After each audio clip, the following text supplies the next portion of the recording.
Hey, I'm here with Philip Buschauer. Hello, Philip. Hi, how's it going? Great. So tell us a little bit about yourself. Yeah, my name is Philip Buschauer. I'm a Houdini generalist working at Access Studios. I've been here for about 3.5 years now. And I started as an FX artist and got the chance to be FX lead in a couple of projects.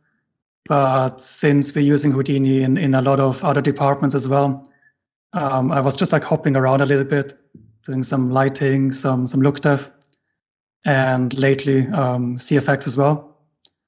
And then hopefully like that's developing a bit more into like a supervising kind of position. So that's hopefully the next steps. Cool. What are you going to be talking about today? I'm going to talk about the CFX pipeline that I was developing and just in general, like the thought process behind it, the ideas, and then like obviously showing some Houdini and how that all was implemented. Right on. Well, let's jump in. Cool. Yeah.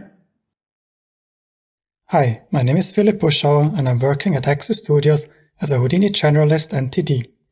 When I was starting at Access, I was primarily doing FX, but then got the opportunity to work in other departments as well, such as lighting and compositing. As the presentation title suggests, for the last few months, I got some of my time allocated to work on a new CFX pipeline, which I will talk about today. Since the presentation is only 30 minutes long, I will mainly focus on the ideas and concepts. I hope it will be informative and will spark new ideas for your own tools. The structure of the presentation is based on the development process and the journey I went on. I will start by shortly talking about the old way of doing CFX at Access, what was problematic about the workflow, and why it really had to change. After that, I will present my core ideas for the new approach, and obviously I will go through the development process and show some of the tools and their implementation along the way. Lastly, I will talk about what I've learned in the process and the next steps that are planned for the future. Previously, our main CFX tool was Maya, and nearly everything was handled by the rigging department. Since our grooming team was already working in Houdini, we decided to create the hair simulations in there as well. This was before Vellum was released, and we were using our own custom solver that was built around the grain tools. Our FX and grooming artists were sharing the simulation tasks, since they were the most experienced within the software. Once Vellum was released, we slowly started moving all the other CFX types into this workflow as well. This was all done without a unified pipeline, with custom setups, and we treated all CFX types such as hair and cloth quite differently. Looking at the pros and cons, you can see that the main positive points were that we slowly started using Houdini as our main CFX tool, and that we got in line with other departments that were already using Houdini, like lighting, groom, and FX. On the negative side, we can see quite a few more points. First of all, there was no established toolset, so every artist was working differently, depending on the project, the task, and the skill level. Also, there was no farm support, which means that the workflow was not scalable, and so not suitable for long-format projects with hundreds of shots. And since Access was starting their first proper feature film production, this was one of the reasons why we really had to change and develop something new. Other points were that the workflow was not suitable for a growing team with inexperienced artists, and also a lot of time, money, and nerves got wasted on insignificant tasks. In short, we were using Houdini, but there was no user-friendly pipeline built around it. So we needed a new approach, and as a guide for myself, I came up with some core ideas. These should ensure that during the development, everything is going in the right direction and cater a common goal. When in doubt, I could rely on them for guidance and inspiration. The first one is that everything should be super easy to use for any user, no matter the skill level. Sounds like a very obvious point, but it's a quite ambiguous concept, especially when working in Houdini. For us, this was important since we had a lot of artists coming from the rigging department and they were completely new to the Houdini side. Also, Houdini can be very technical, and Vellum was still kinda new as well. Lastly, what gets forgotten quite often is that there are concepts, terms, and workflows that are very Houdini specific, and while they are totally logical for experienced users, they might be a bit confusing to others. Changing from subs to wobs to tops and back, using spare parameters, compile blocks, wrangles, states, and expressions, without really having to think about it is normal once you get used to the software, but for newcomers, it's not like that at all. So when explaining a new workflow, this should always be kept in mind because otherwise people might not understand at all. There are 2 great talks by Robert McGee called The Secret Language of Houdini. I highly recommend them for getting familiar with all the important terms. Secondly, it was important to ensure a unified workflow. Unlike before, artists should be able to work on hair, cloth, muscles, etc. with the exact same tools and should not have to relearn everything from scratch.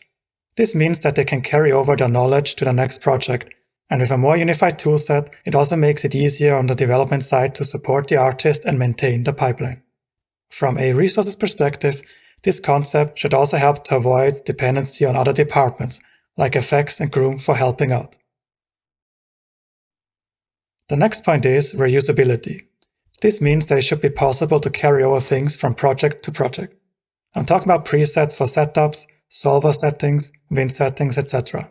But not just the actual setups and configs, but also the ideas and skills of the artists. If the tools naturally evolve, so will the artists, and they can add to the knowledge rather than having to replace existing workflows with something new. So ideally, over time, there's a steady progress in the toolset, but also the artist's skills and mindset. The fourth point is that everything should be rigid yet open. This basically means to create a tool that is enjoyable to newcomers and pros alike. The tools need to be streamlined so that there can be a certain predictability, not just for the data flow, but also for the way the artists work. This way, it's also easy to avoid technical issues, since most of the data wrangling is done by the toolset. In short, the more constrained everything is, the easier it is to use, maintain, and support. But obviously, if things are too restrictive, the artists cannot do their job properly. Especially more senior artists need to have the option and opportunity to do more advanced and complex tasks, and they should not be limited by the tools they are using. Lastly, it was very important to me that there's a clear separation between setup and shot work. And the focus should be on the setup, and the key is to make it as stable and predictable as possible. A solid setup can be used in a lot of shots, and hopefully only a few will need specific adjustments by the artists. In the old workflow, it was common to develop a setup in shot context and carry it over to the next one and adjust it accordingly. That was repeated until a large portion of the shots had a unique setup, and I really wanted to prevent that with the new pipeline. Splitting up the setup and the shot implementation ensures a high scalability, which is essential for feature film production, but it also helps with the super tight deadlines of the cinematics. Here you can see all the pillars together, and this was actually my cheat sheet that I always had on the side during development to ensure that I can stay on track. Ideally, this list helps me to create great tools for the artist that make them happy and work efficiently. In the next session, I will show how these ideas and concepts were implemented in Houdini and how an artist would be interacting with them. In total, there are currently about 30 HDAs used as part of this whole workflow, so I will only focus on a few of them. But first, to make sure that it's easier to understand and follow the demos, I want to quickly show how the setup and shot work are separated. This graphic shows this in a very simplistic way, and it also outlines how the offered data is what connects the two entities. You can also see that a CFX setup consists of 3 parts: the collider, the proxy, and the constraints. Awesome, let's dive into Houdini and check it out. When starting a new setup from scratch, the artists only have to put on one HDA and follow the UI as it unlocks the parameters as they are being filled in. Using workflow buttons, the next HDA can be created and so on. Like just mentioned, the setup consists of 3 separate geometries. The separation makes it easier to problem solve. It also enables collaboration and it helps to keep track of the work properly.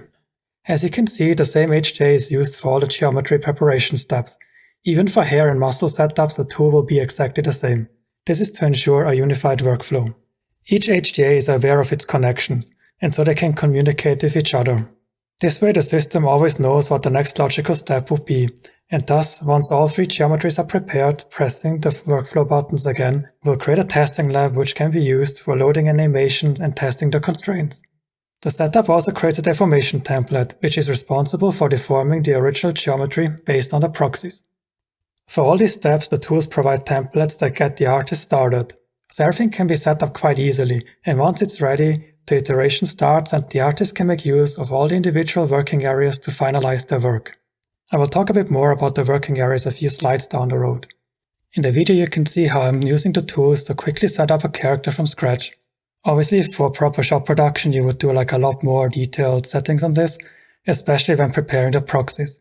Here I'm just using some remeshing nodes and a couple of VDB operators to get the job done, but obviously an artist would do a lot more to get everything ready for shop production. When this workflow was completed, I was initially super happy with how streamlined and easy to use everything was. But sometime later in development, we found an even easier and faster way to get it all done. One of the CFX leads was using Maya in the bidding process to communicate which part of an asset has to be simulated and which one not. He then had the idea to export all that information to a JSON file so that I can use it on the Houdini side for further processing. And that's exactly what I did, and as you can see in the video, everything is super easy to set up in one click. And you can also see that everything is saved as version 2. So now if I load back version 1 and save it as a proper version 3, everything is back to normal. This shows you how convenient the working areas are and how easy it is to use the authoring system to keep track of your work. Working like this means that a lead can easily initialize the whole project before the artists go in and do the detailed work, which makes it super convenient. Once the setup is done and tested, shop production can start. I tried to keep the UI and UX very similar across all the tools, but obviously this one has quite a bit more options compared to the preparation tool. As you watch how a whole shot is set up from scratch, I can quickly mention some of the core features. The tool creates an automatic pre-roll in cases where we don't get one already from the animation department. Without having the rig inside of the software, obviously this is a very rudimentary pre-roll, but it usually gets the job done. There are multiple simulation spaces that can be selected. By default, an offset to origin is applied to prevent any floating point precision issues. There is also an option for locking the asset to the origin and remove all the transformations. Custom adjustments to the pre-roll, the collider and constraints can be done in dedicated working areas. And at the end of the day, everything can be cached out through TOPS. You can also see in the video how any version of the constraints can be loaded in and used as live constraints. This concept was added for cases that need very shot-specific adjustments. The idea is that these constraints will not be offered again, they just stay live in this specific shot. You can also see one of these working areas that I just mentioned in action, where additional pin constraints can be painted in. Once all the settings are okay and the shot is ready to be processed, I can choose whether the farm or my local session should be used. And then I can simply kick off the top network inside.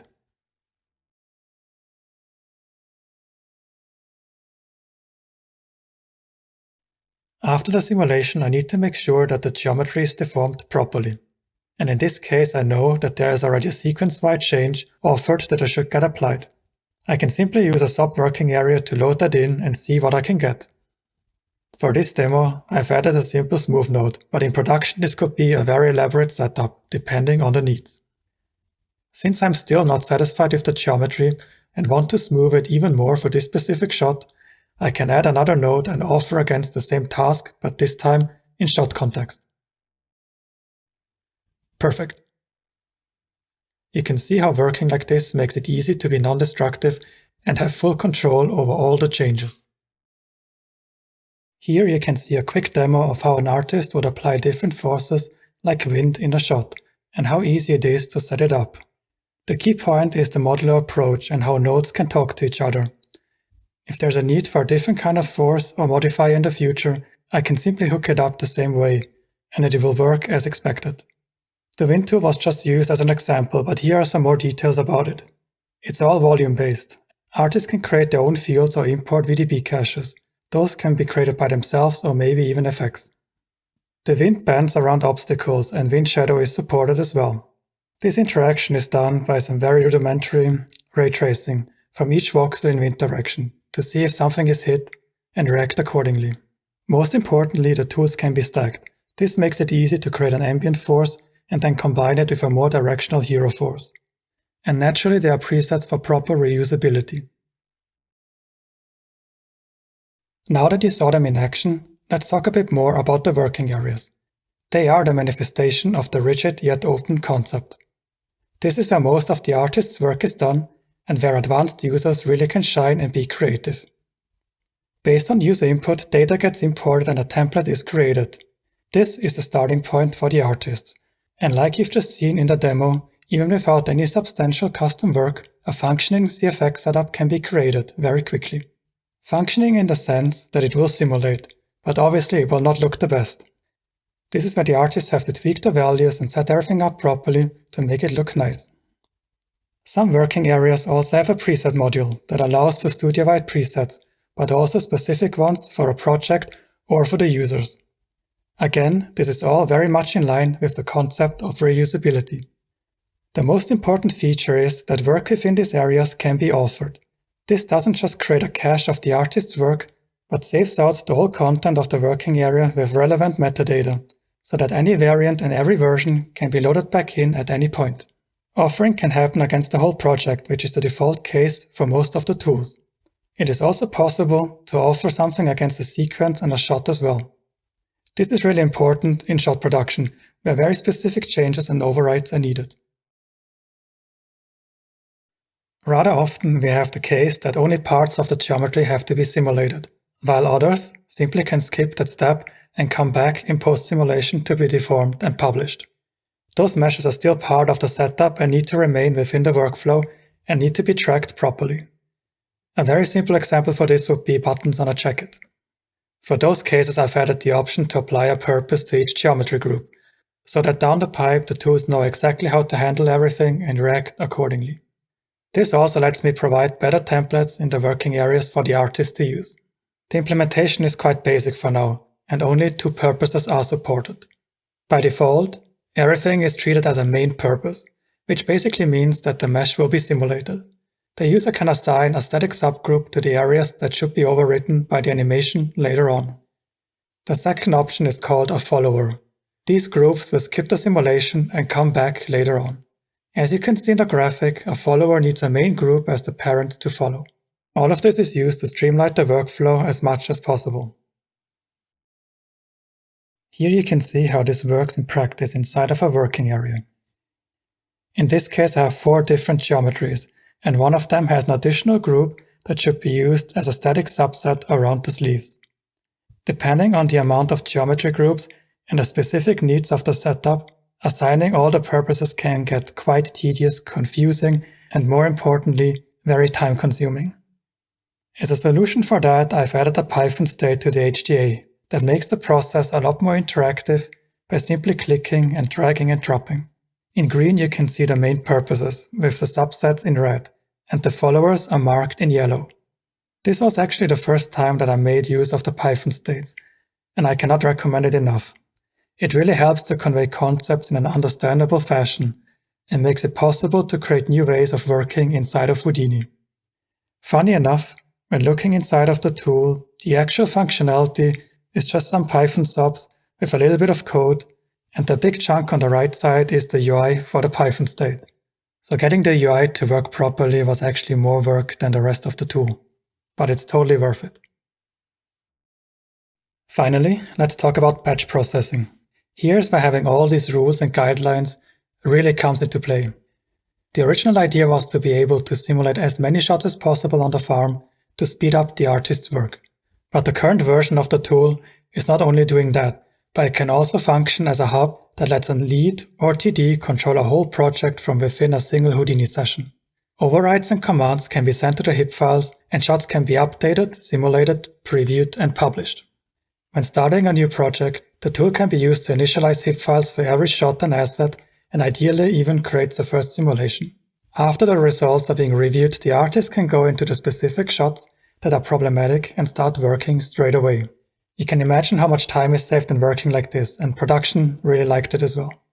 Since every key tool is internally using TOPS, it was fairly straightforward to connect all of it together. Well, in theory at least. Obviously, there are always technical hiccups on the way, especially when dealing with the render farm, but in the end, everything was working out fine. As a side note, the GIF in the corner shows how I am using the comment flag to give more readable feedback to the artists. The option to promote the TOPS interface to the HDA is awesome, but the work item information is not always clear to everybody. I'm simply starting a loop on an additional thread that looks at the status of specific tops and prints it into the comment. Nothing crazy at all, but it's really helpful. Anyways, back to the batch tool, and here's an outline of how it's all structured. The whole system is based on small packages of information that are called entries. I am calling them entries so that they are not being confused with the term work items that is heavily used by tops in PDG. In this graphic, you can see how a user would define entries and send them off to the farm to be processed. An entry has all the relevant information about a specific shot, asset, and Houdini file, combined with overrides, commands, tasks, and everything that is needed to be executed together. The process tool is basically one big top network that uses Houdini command chains to apply the overrides and commands, before it fetches all relevant PDG graphs from across the project and runs all of them together. Obviously, this is all happening on the farm, and once the project is finished, the results can be reviewed and entries potentially requeued and sent off again with different overrides. In this video, you can see how the tool looks like inside of Houdini. The first section is all about the global overrides and commands. If I would like to set the substeps for my selected shots to 10, I can simply do it here. The drop-down menu that you can see is a pre-filtered selection of parameters that I use the most. And for more specific changes, a few lines of Python can be used just below. I've added some presets for the less technical users to get them started. The tiny snippet in the video, for example, will create the Windmaker HDA and set it up properly. If there would be a specific wind preset, I would add an additional few lines of code to make sure that the preset is being applied as well. If you know how to use Python, the possibilities with this one parameter are basically endless. Moving along to the second section, which is where most of the work is done. The folders at the very top are there for more detailed filtering of the shots and assets for the whole project, since especially on a feature film the datasets can be huge and some pre-filtering goes a long way. The tool can also scan for available CFX setups and consider them. So let me select a few shots and see what happens. As you can see, the tool found all the assets that are in these specific shots. Pressing the little eye icon hides parts of the UI and gives some more room for the entries below. In this case, the tool only found 2 different characters, but I can see in the drop-down menu that there are actually more assets published against this shot. The reason why they didn't get an entry is because first, I'm filtering only the characters, and secondly, like I mentioned before, I'm also scanning for existing CFX setups. Changing both of these settings would give me an entry for the props and locations as well. Now I can adjust the local overrides and have some more detailed control over each specific entry.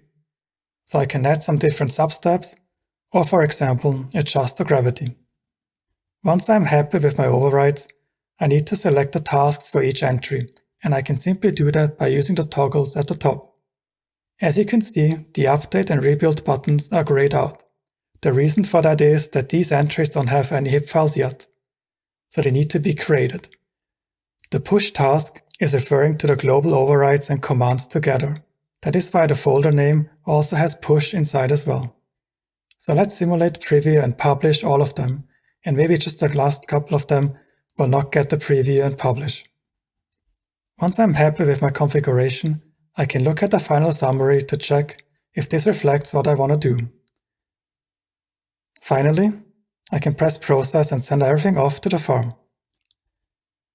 After all the work is done, I can see a report at the very end and check if everything went well and potentially requeue tasks and send them off again with different overrides. So now you know what kind of problems we had in the past and why we had to change the workflow. You also know the core ideas and how they were implemented. To finish everything off, I want to quickly talk about the development process and describe how it was all done. Time was of the essence for the whole project, and instead of starting development and slowly moving into production once things are ready, everything was happening in parallel. At Access, we usually have 2 to 3 projects running at the same time. So if you wonder how it felt like developing in this fashion, the GIF will tell you everything that you need to know about it. The good thing was that I could use my own tools in production myself and get an artist's perspective of all of it. It also made it easy to see how others were using the tools and what they were struggling with. So missing features, limitations, and stuff like that was usually showing up straight away. Since our projects tend to have a wide variety of visual styles, I could also get an impression of how the needs were different between photorealistic projects and super stylized ones. Because remember, it's a unified workflow and all the tools have to work the same across any kind of project. To keep on top of everything, communication is king. So I had calls with the CFX teams on a daily basis, where I introduced them to the latest updates and pitched ideas for new tools. These meetings were also there for the artists to give feedback. They could raise concerns, ask questions, and pitch ideas themselves. Naturally, everything was a very iterative process, and usually there was a need to get a first version out as fast as possible. After that, I started to iterate and adjust things based on the feedback and my own experience when I was trying it out myself. When releasing tools so quickly, it is crucial to make sure that they fit the guidelines, because once something is implemented and heavily used by the artist, it's very, very difficult to remove it. Decisions tend to stick, for better or worse. Last but not least on the list, and as you probably have guessed by now, I was the single main developer on this project, which doesn't just mean that I was the only one responsible for the pipeline, but also that I was the only one that could help the artist and support them, since nobody else knew the tools. So if you decide to develop in this way, keep in mind that quite a substantial amount of your time will be spent on supporting the teams. So this leads me to what I've learned while working on this toolset. After explaining how the development was done, naturally one would instantly think about bugs and other technical problems. And yes, that is a huge risk that you take when working like this, but there are also quite a few benefits that balance that out. Let me quickly mention some of the benefits.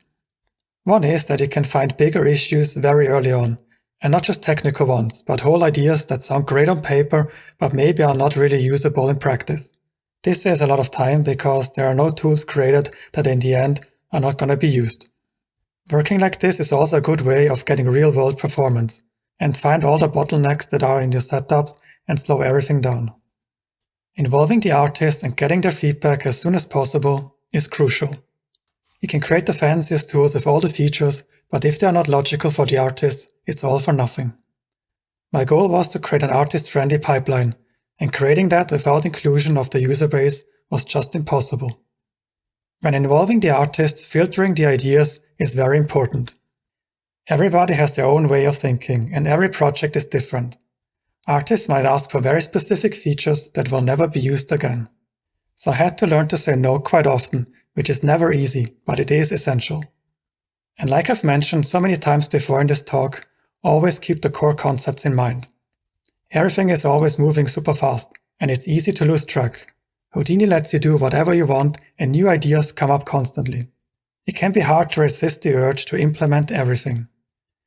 In the end, it's all about finding the right balance between the amount of features and the ease of use. Also, be aware of hidden issues. There are certain issues that tend to be forgotten or people choose to forget about them until it's too late.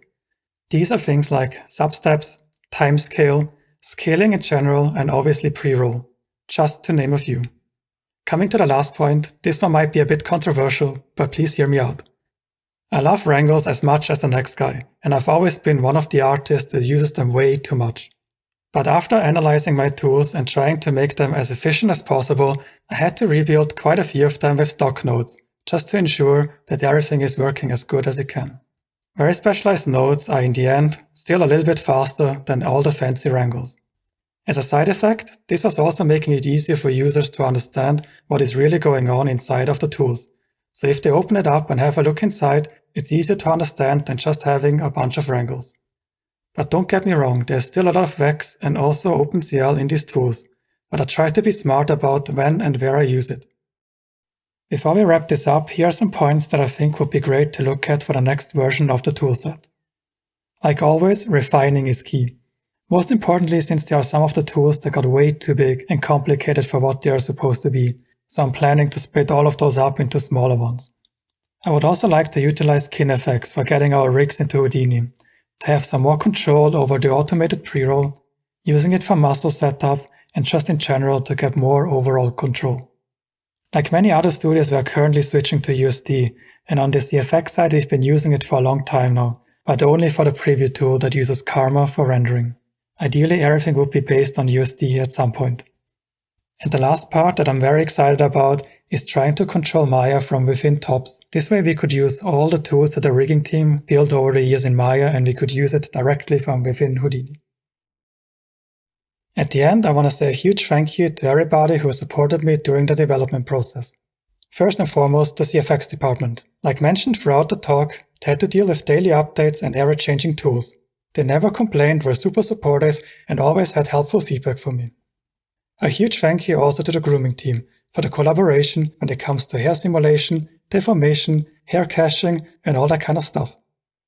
Also, nothing is ever possible without a strong support from R&D. Especially Sandy and Jamie were a huge help for me on a daily basis, and they taught me a lot. And last but not least, a big thank you to the HOTS for giving me the freedom of developing something new that is based on my own ideas. Thank you for supporting me no matter what. You guys are awesome. So this is the end of my presentation. I really hope that it was informative, and if you have any further questions, please feel free to contact me on LinkedIn or via email. Thank you very much.